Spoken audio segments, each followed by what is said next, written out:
Assalamualaikum warahmatullahi wabarakatuh. Salam sejahtera bagi kita semua. Om Swastiastu, Namo Buddhaya, salam kebajikan. Perkenalkan, nama saya Dwi Agus Rianto, NIDN, nomor 22087903. Saya merupakan dosen tetap pada program studi S1 Teknik Elektro, Sekolah Tinggi Teknologi Nusantara Lampung. Video ini merupakan bagian dari pernyataan diri dalam unjuk kerja Tridharma Perguruan Tinggi atau PDUKT-PT untuk sertifikasi dosen tahun 2026, khususnya dalam aspek pengajaran.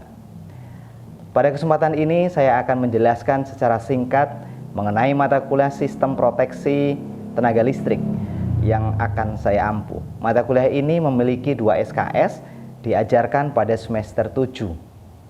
Sistem proteksi tenaga listrik merupakan mata kuliah keahlian yang membahas konsep, prinsip, metode, dan penerapan sistem proteksi pada sistem tenaga listrik untuk menjamin keandalan, keselamatan, kontinuitas pelayanan, dan keamanan operasi peralatan listrik. Mata kuliah ini mempelajari filosofi sistem proteksi, karakteristik gangguan pada sistem tenaga listrik, prinsip kerja, transformator arus, transformator tegangan, berbagai jenis relay proteksi, CB atau circuit breaker, sistem proteksi pada generator, trafo daya, saluran transmisi, dan juga pada saluran distribusi.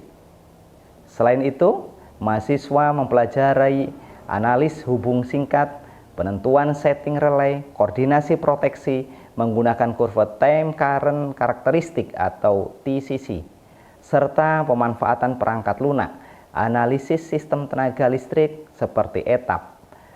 Pembelajaran dilaksanakan melalui pendekatan Outcome Based Education atau OBE dengan mengintegrasikan case-based learning dan project-based learning, sehingga mahasiswa tidak hanya memahami konsep teoritis, tetapi juga mampu menyelesaikan permasalahan nyata di bidang proteksi sistem tenaga listrik melalui analisis, simulasi, dan menyusun laporan teknis sesuai standar internasional dan juga nasional. Luaran dari ini terdiri dari beberapa topik, diantaranya dari 16 perkuliahan yang akan dilakukan.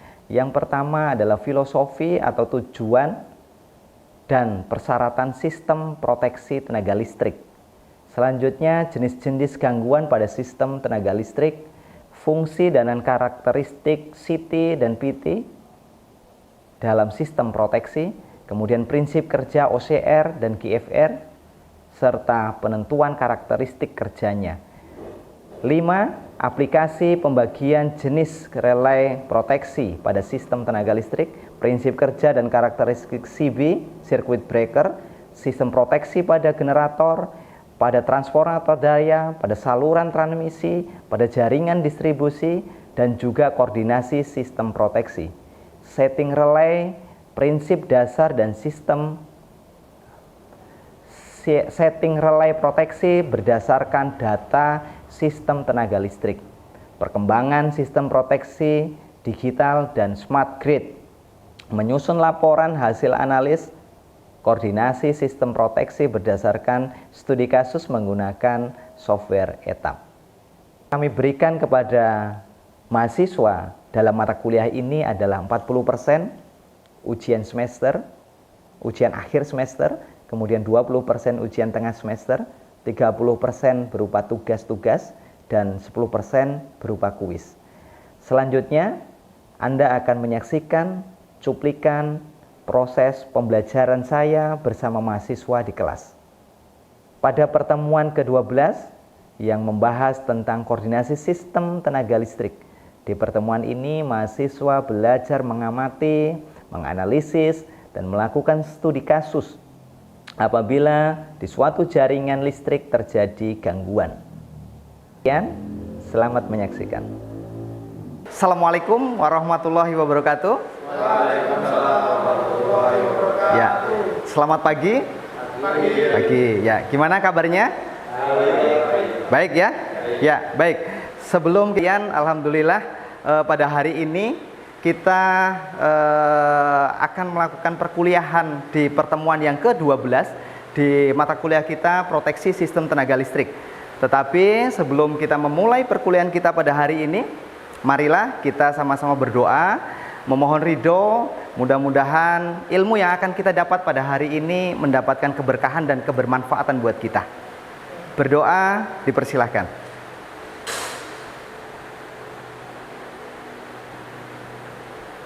Berdoa, selesai? Baik, terima kasih. Ya, teman-teman sekalian, pertemuan hari ini itu adalah pertemuan ke-12 dari 16 kali pertemuan yang kita akan jalankan di semester 7 ini. Ya, di pertemuan ke-12 ini kita akan membahas terkait dengan koordinasi proteksi sistem tenaga listrik. Kita ketahui bahwa beberapa pertemuan kemarin kita sudah sempat belajar ya banyak hal di situ. Apa sebenarnya tujuan pokok dari sistem proteksi, kemarin kita juga bahas itu ya. Tetapi sebelum kita akan masuk ke pertemuan ini, ke materi pertemuan hari ini, saya akan coba tanya dulu ke teman-teman, masih ingat enggak kira-kira ya, masih ingat enggak pelajaran yang kita kemarin sudah sempat pelajari ya.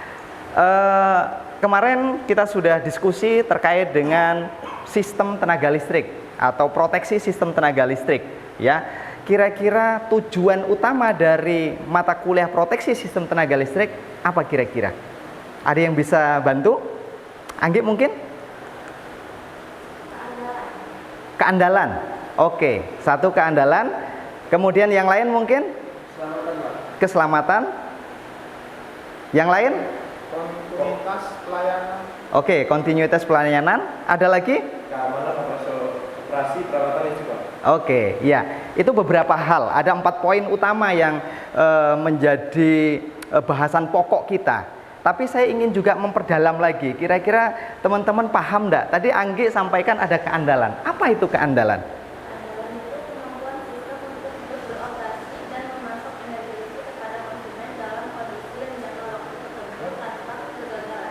Oke, good. Yang selanjutnya tadi ada keselamatan, ya.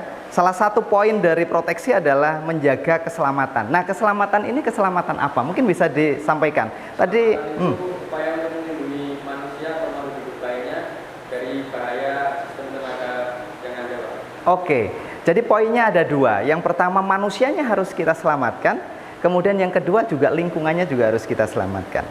Oke, yang selanjutnya tadi terkait dengan kontinuitas pelayanan. Ada yang bisa tambahkan? Apa itu kontinuitas? Kontinuitas pelayanan adalah jaminan penyedia pasokan listrik agar tetap mengalir secara terus-menerus ke pelanggan sehingga meminimalisir frekuensi dan durasi pemadaman. Oke, iya. Kontinuitas ya.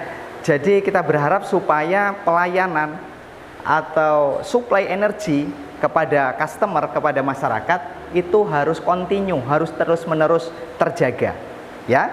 Kemudian ada keamanan. Nah, apa nih keamanan? Kemampuan sistem dalam respon gangguan tiba-tiba tanpa merusak aset, peralatan utama seperti transformator dan generator. Oke, good. Aplaus buat kita semua, ya.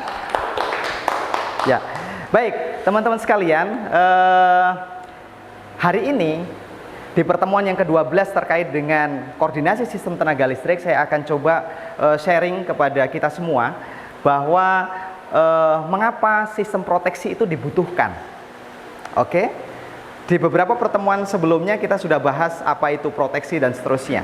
Tetapi teman-teman sekalian, kita akan masuk di materi mengapa sistem proteksi dibutuhkan, ya.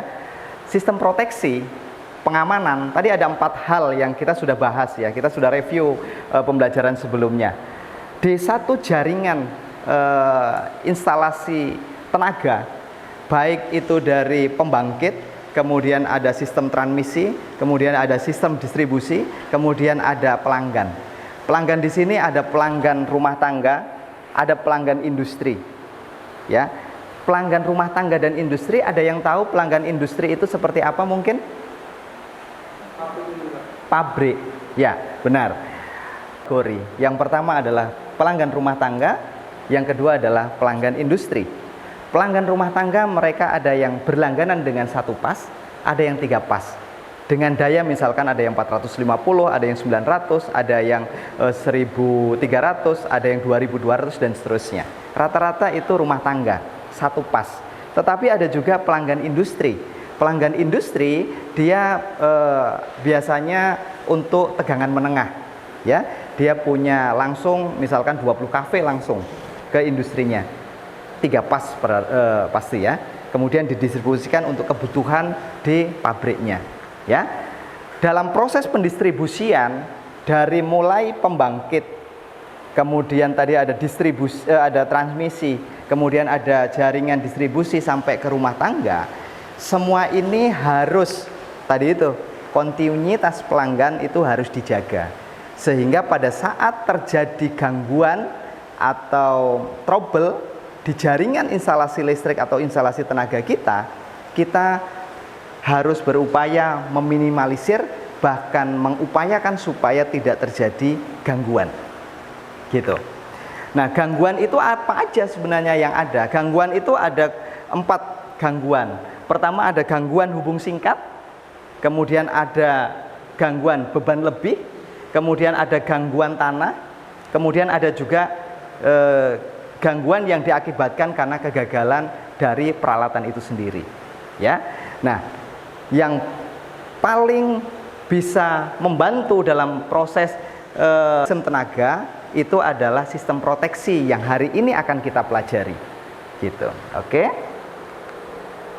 Ya, teman-teman sekalian, kalau kita bercerita terkait dengan keandalan sistem tenaga listrik, proteksi yang harus dimaksimalkan dalam satu sistem tenaga listrik itu banyak hal yang akan kita pelajari di semester ini.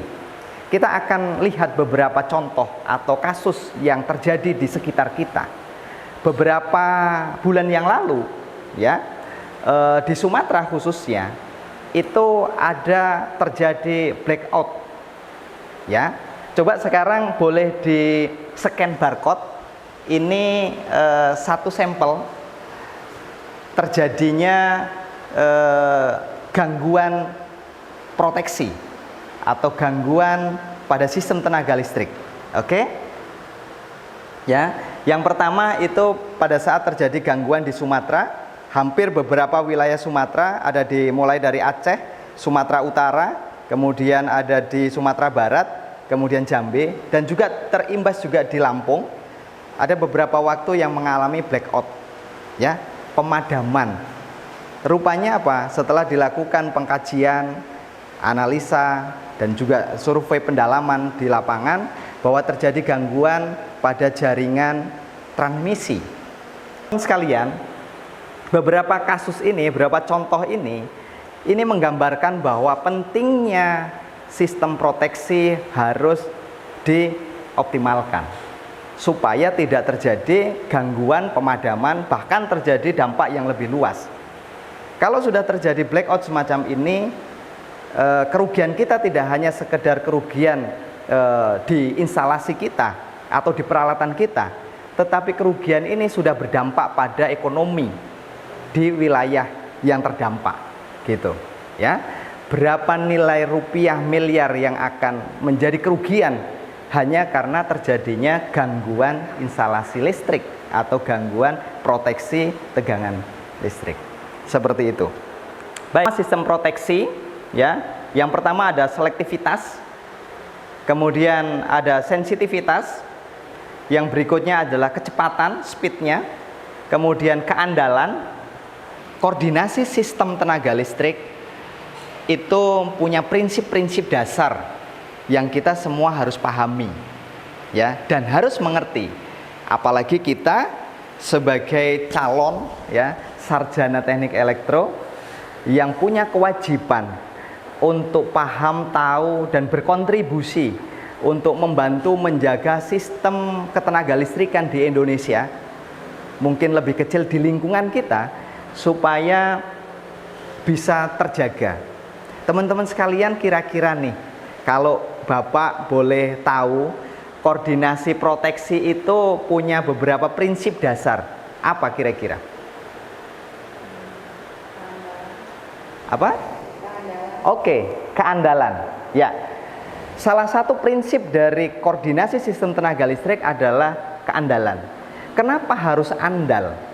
Karena sebuah sistem, ya, di pembangkit itu ada gardu induknya untuk step up, untuk menaikkan tegangan sehingga bisa untuk ditransmisikan. Di situ banyak juga terdapat sistem proteksi. Ada relay di sana, macam-macam relay, ada relay OCR, ada relay jarak, ada relay GFR, ada relay diferensial, di situ ada CB, di situ ada PMT, pemutus, dan masih banyak lagi sistem proteksi. Kemudian di jaringan distribusi, kemudian di jaringan juga transmisi, kemudian di gardu induk, ada yang gardu induk. Misalkan di sekitar kita, di Lampung, ada beberapa gardu induk di sekitar kita, misalkan ada di Tarahan, kemudian ada di Natar, kemudian ada di Teluk Betung, kemudian ada di Metro, dan seterusnya. Beberapa gardu induk itu juga di sana punya perangkat, punya alat-alat proteksi, dan itu harus handal. Semua alat proteksi yang ada di semua yang tadi saya sudah sampaikan itu harus andal. Ya. Kemudian yang lain selain andal apa lagi? Kecepatan. Oke, kecepatan, speednya. Jadi karena banyaknya sistem proteksi yang ada atau peralatan proteksi yang ada, maka kita harus bisa men-setting, harus bisa membuat masing-masing pengaman proteksi itu saling berkoordinasi. Pada saat terjadi sebuah gangguan, misalkan di satu penyulang terjadi gangguan, kemudian di situ ada beberapa pengaman juga yang bisa membackup, maka pengaman yang atau peralatan proteksi yang ada di paling dekat itu harus sensitif, ya kan? Sensitif itu masuk prinsip utama juga. Jadi teman-teman sekalian, di slide ini kalian bisa lihat ini adalah gambaran dari sebuah single line diagram sistem tenaga listrik yang ada. Di paling atas itu ada sumber, ya. Kemudian ada beberapa bus, ya. Ada bus 1, ada bus 2, 3, ya. Kemudian ada beberapa trafo dan ada beberapa pengaman juga di situ. Trafonya ini adalah trafo daya, ya. Sistem koordinasi sistem tenaga listrik pada saat suatu jaringan yang sangat kompleks ini kemudian di satu titik itu terjadi sebuah gangguan, contoh sederhananya misalkan surja petir atau gangguan tadi gambaran secara umum single line diagram sebuah sistem tenaga listrik yang ada dari mulai pembangkit sampai di pelanggan. Inilah gambaran dari sistem koordinasi proteksi tenaga listrik yang ada. Sehingga kita harus bisa tahu, harus bisa melakukan perencanaan pada saat nanti kita akan melakukan penentuan setting peralatan atau mungkin sistem proteksi. Ya. Sekarang saya akan coba beri kesempatan buat kalian untuk ini ada tugas, ya, ada kasus. Nah, dari permasalahan ini mungkin nanti bisa dibagi dua, ya, dua kelompok. Nanti silahkan berdiskusi. Dari dua kelompok ini nanti ini ada dua pertanyaan, ya. Nanti dari dua ini nanti silahkan kalian diskusikan, kita jadikan bahan diskusi. Oke? Ya, tadi kita sudah kasih kesempatan teman-teman untuk diskusi kelompok, ya, dari dua kasus atau dua case tadi. Kira-kira mau kelompok satu dulu atau kelompok dua dulu yang bisa memberikan paparannya atau penjelasannya? Silahkan. Satu, ya, oke, ya. Izin menjawab, Pak. Kami dari kelompok satu Bu. Gus A, maka pengamat OCR dengan kode 51 akan mendeteksi adanya gangguan sel lain akan bekerjanya memberikan sinyal kepada pemutus CB. Dengan kode 52 untuk pekerjaan memutuskan trik jaringan sehingga gangguan dapat dilokalisir. Oke, kasih aplaus dulu lah. Ya, baik, kita lanjutkan untuk kelompok 2. Ya Pak, izin dari kelompok 2 menjawab. Berdasarkan single line diagram apabila terjadi gangguan pada bus A, maka pengaman utama akan mendeteksi dan bekerja adalah pengamanan di bus A, tetapi apabila terjadi kegagalan proteksi pada pengaman bus A, maka akan mendeteksi dan harus bekerja sebagai backup. Pengaman adalah pengaman yang ada paling dekat dengan gangguan, dalam hal ini adalah pengaman relay pada bus B. Oke, jadi backup ya. Ya. Oke, baik. Dari pemaparan materi dan diskusi kita pada pertemuan yang ke-12 ini berkaitan dengan koordinasi proteksi pada sistem tenaga listrik. Banyak hal tadi kita sudah banyak diskusi ya, sudah. Kira-kira ada yang bisa memberikan satu conclusion atau kesimpulan dari materi hari ini? Siapa? Oke, coba. Apa yang bisa kita simpulkan? Kesimpulannya mungkin koordinasi sistem proteksi merupakan proses pengaturan dan penyelarasan seluruh peralatan proteksi agar setiap gangguan dapat diisolasi secara cepat, selektif, dan andal. Sehingga hanya bagian sistem yang mengalami gangguan yang terputus, sedangkan bagian lainnya tetap beroperasi. Gitu. Oke, ya. Ada lagi yang mau menambahkan? Cukup? Oke, ya. Baik, rekan-rekan sekalian, di mata kuliah kita ini nanti kalian akan diberikan tugas untuk menganalisa dan juga menyelesaikan sebuah kasus atau studi kasus yang ada. Nanti kalian akan mungkin bisa menggunakan software ETAP untuk melakukan analisa, dan tugas itu nanti dikumpulkan di akhir semester ini. Jadi ini masih pertemuan yang ke-12. Jadi nanti di pertemuan yang ke-16 tugas studi kasus itu silahkan nanti dikumpulkan.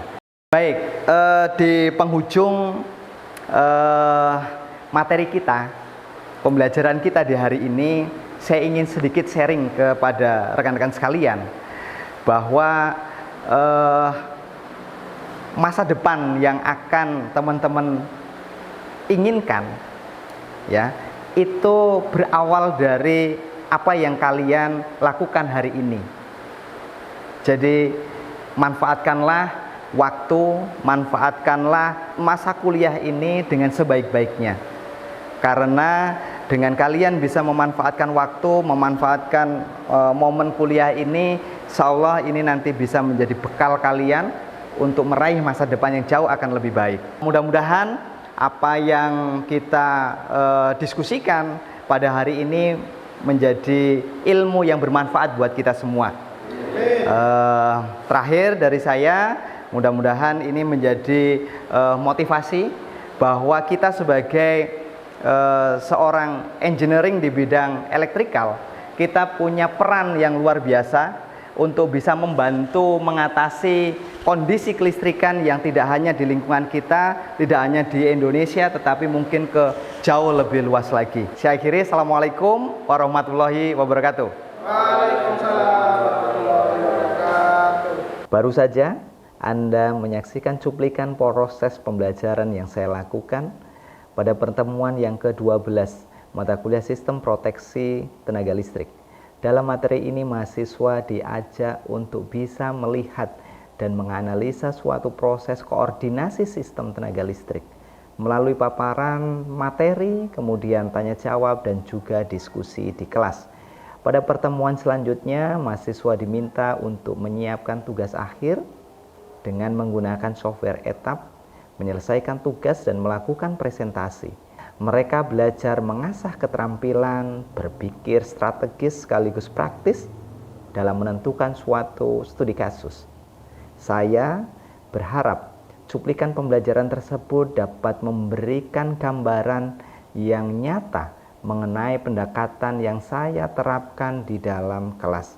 Saya berharap cuplikan pembelajaran tersebut dapat memberikan gambaran yang nyata mengenai pendekatan yang saya terapkan di dalam kelas, yang tidak hanya berorientasi pada pemahaman teori, tetapi juga pada pengembangan kompetensi praktis dan kesiapan mahasiswa menghadapi tantangan di dunia kerja.